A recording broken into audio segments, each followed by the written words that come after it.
এই টাইপের এমসিকিউ খুব সহজে ক্যালকুলেটরে আমরা কীভাবে সমাধান করতে পারি। দেখো sine theta is equal to দেওয়া আছে √3/2 হলে কট থিটা ইজ ইকুয়াল টু 1। তো দেখো sine theta is equal to √3। তো এখানে যদি আমরা দেখো যে থিটা কোণের মানটা বের করে নিই যে থিটা ইজ ইকুয়াল টু, তাহলে আমরা লিখতে পারবো দেখো যে সাইন ইনভার্স √3/2, তাই না?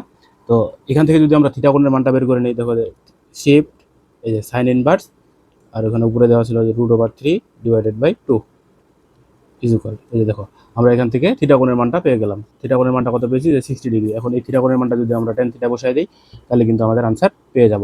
ওকে, দেখি কট থিটা, যেহেতু আমাদের কট থিটা মান নির্ণয় করতে বলছে, এখানে তো আমাদের কট নাই, তাই আমরা কি করব, কট থিটা সমান সমান আমরা জানি যে 1/tan থিটা, তাহলে এই যে 10, আর এর কোণটা পেয়েছিলাম আমরা 60 ডিগ্রি, এটা ইজ ইকুয়াল টু এত, তাহলে এটার মানটা পেয়ে যাবো দেখো যে √3/3, তাহলে দেখো 3 সমান সমান আমরা লিখতে পারবো দুইটা √3, তার মানে √3 ইন্টু √3, তাহলে এটা যদি কেটে দেয় তাহলে পাবো 1/√3।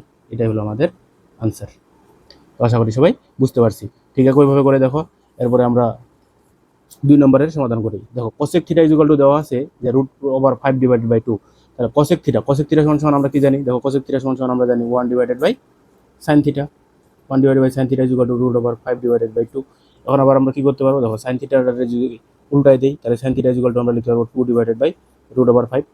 একইভাবে আমরা এখান থেকে থিটা কোণের মানটা নির্ণয় করে নিব। দেখো তাহলে শিফট সাইন ইনভার্স, হ্যাঁ, আর উপরে ছিল 2/√5, এটা ইজ ইকুয়াল টু এটা। এই যে দেখো আমরা হচ্ছে থিটা কোণের মানটা পেয়ে গেছি। তো যেহেতু দশমিক আকারে পেয়ে গেছি, তো থিটা কোণের মানটা আমরা কি করবো, সেভ করে নেবো। দেখো শিফট RCL A, এই যে এ দিয়ে আমরা মানটা সেভ করে নিছি। এরপর আমাদের কি বলছে, দেখো 2 tan থিটা এর মান নির্ণয় করতে, তাহলে 2 ইন্টু দেখো 10, আর থিটা কোণের মানটা আমরা সেভ করে নিছিলাম হচ্ছে এ দিয়ে। তো এখানে কি করবো যে আলফা এ, ওকে, দেখো ইজ ইকুয়াল টু 4, তাহলে এটার মান আমরা পেয়ে যাবো হচ্ছে 4। এটা হলো আমাদের আনসার। তো আশা করি সবাই বুঝতে পারছি।